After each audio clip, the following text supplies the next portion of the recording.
Eu tenho uma bicicleta, um certo tipo de bicicleta de corrida, e estou a considerar a corrente desse objeto.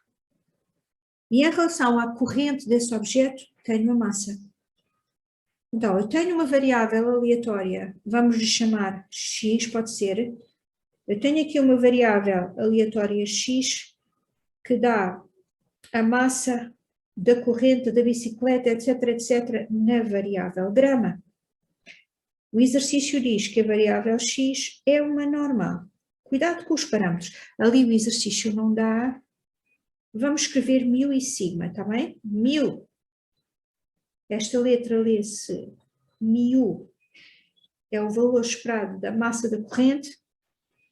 E depois tenho aqui o sigma quadrado, porque o sigma, o exercício diz que é o desvio padrão, está bem? Portanto, o sigma quadrado é a variância. Ok. Agora o exercício diz assim: numa amostra casual de N bicicletas, e agora temos o raciocínio de há bocado que discutimos com os micro-organismos. Então, eu tenho aqui a bicicleta 1, etc, etc. Tenho aqui a bicicleta I, etc, etc. Depois tenho aqui a bicicleta N. Tenho N bicicletas. À bicicleta 1, associo a massa da sua corrente. À bicicleta I, associo a massa da sua corrente. Até ter aqui N variáveis.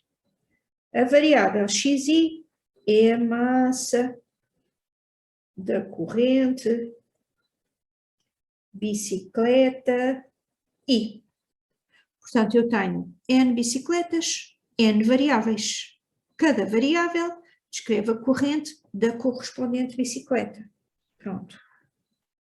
Agora diz assim: numa amostra de N bicicletas, qual é a probabilidade da média das massas não ser inferior a 2,72 e não ser superior a 2,75? Pergunta: o que é esta história da média das massas? O que eu tenho que fazer a estas variáveis xi para calcular a média das massas? Somá-las e dividir pelo número de amostras. Exatamente. Então, a pergunta é sobre a média outra vez. Vamos escrever aqui, x barra média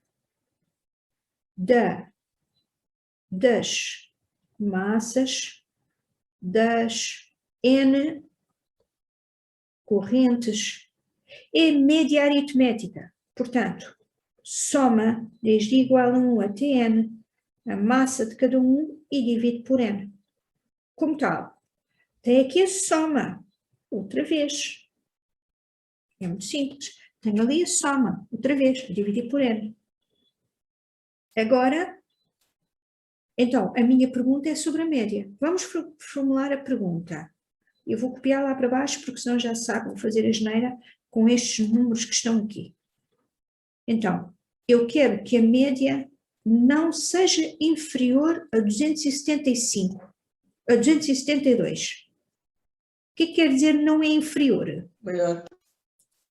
Ok? Aqui, vou pôr aqui, que é para não trocar isto tudo, já se sabe. Tem que ser maior ou igual a 272 e menor ou igual a 275. Ok, então o que eu quero, a minha probabilidade pedida é a probabilidade da minha média ser maior ou igual do que 272 e menor ou igual do que 275, na unidade grama, está com bom aspecto. Agora, Nós aqui já assumimos que cada xi é ID. Todos os xi são ID, certo? Exatamente. Agora, aqui, temos aqui uma coisa que é importante, que é o exercício, que elas são, eu concordo contigo, David, que elas são identicamente distribuídas, nós estamos a assumir que sim, porque é o mesmo tipo de bicicleta.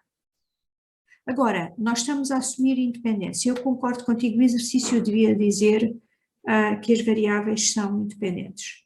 Nós vamos assumir que as variáveis são independentes e sabemos que elas são identicamente distribuídas. Eu concordo contigo, David. Então, agora é que vem a pergunta importante, que é assim, pronto, nós temos esta probabilidade sobre a média e nós sabemos caracterizar a soma pelo teorema de limite central. Mas aqui aquilo que eu queria chamar a atenção é, neste exercício eu não preciso do teorema de limite central, e isso é uma coisa que às vezes causa dificuldades. Porquê que eu não preciso do teorema de limite central? Porque quando eu escrever aqui, eu vou só escrever aqui a expressão da soma, que é para depois, portanto, vou pôr aqui a soma a dividir por n, e depois vou pôr aqui o 275 também. Portanto, o que eu quero é uma probabilidade sobre a soma. Aqui aparece-me o número de bicicletas, e eu agora tenho aqui também, ok. Porquê que eu não preciso de aplicar o teorema de limite central para saber a distribuição da soma? Porque neste caso, esta é a dificuldade que às vezes aparece, neste caso a soma é a soma de variáveis aleatórias, todas estas são normais, estão a ver? E nós tínhamos dito na linha A, quando estávamos a falar no diâmetro exterior e na espessura, nós tínhamos dito que a combinação linear de normais independentes é uma normal. Então, se a combinação linear de normais independentes é uma normal, eu aqui estou a considerar variáveis x e y que são todas normais, que são independentes duas a duas, é o que nós estamos a assumir. Portanto, não preciso aplicar o teorema de limite central. Eu sei que S é a combinação linear de normais independentes. Logo, S é normal. Não é aproximadamente, pelo teorema de limite central. É normal. Nós só temos que recorrer ao teorema do limite central se as distribuições não forem normais. Precisamente. Cada amostra. Precisamente, era isso que eu queria dizer, precisamente.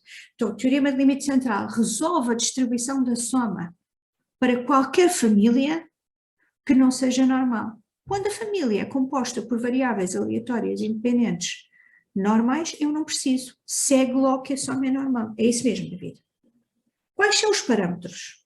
Os mesmos de cima. Então, se fôssemos as exponenciais, então a soma não era também exponencial? A soma é aproximadamente uma normal pelo teorema de limite central. Foi o que fizemos, estás a ver? Foi o que fizemos com a vida dos micro-organismos. Quer dizer, o teorema de limite central é uma máquina muito forte porque diz-te assim, se tu considerares a soma de binomiais independentes, identicamente distribuídas, com mais de 30 variáveis, a soma é aproximadamente uma normal. A soma de geométricas é aproximadamente uma normal. A soma de Poissons é aproximadamente uma normal, etc, etc. No caso de uma soma de normais, não vale a pena dizer que é aproximadamente uma normal. É uma normal. Estás a ver, Martim? Sim, sim. Pronto. Quais são os parâmetros desta soma? Os mesmos parâmetros que nós escrevemos lá em cima.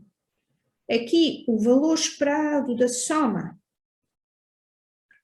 é n vezes o valor esperado, agora já ia fazer a geneira aqui, é o valor esperado de uma delas, portanto, n vezes o tal 1000, e a variância da soma, como se trata de variáveis aleatórias independentes, também é n vezes a variância de uma delas, n vezes sigma quadrado. E agora, quando olho para esta situação, eu vou transformar aquilo no φ, outra vez. Tenho a probabilidade acumulada no intervalo para uma normal. Vou transformar aquilo no φ. Portanto, isto aqui é tudo uma nota e agora daqui vamos passar para ali e vamos escrever em φ. Então eu vou fazer assim, vou converter aquele S na norma reduzida e para isso vou subtrair o seu valor esperado e dividir pelo seu desvio padrão e vou fazer a mesma coisa deste lado. E também deste lado. Ali tenho uma asneira. Ali tenho um disparate, portanto tenho... Pronto, agora já consigo aumentar. A única coisa que eu estive a fazer foi introduzir a norma reduzida aqui.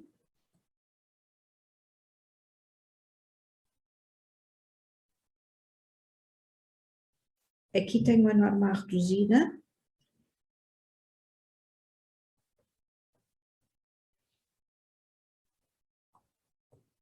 E agora vou escrever φ. φ no extremo superior.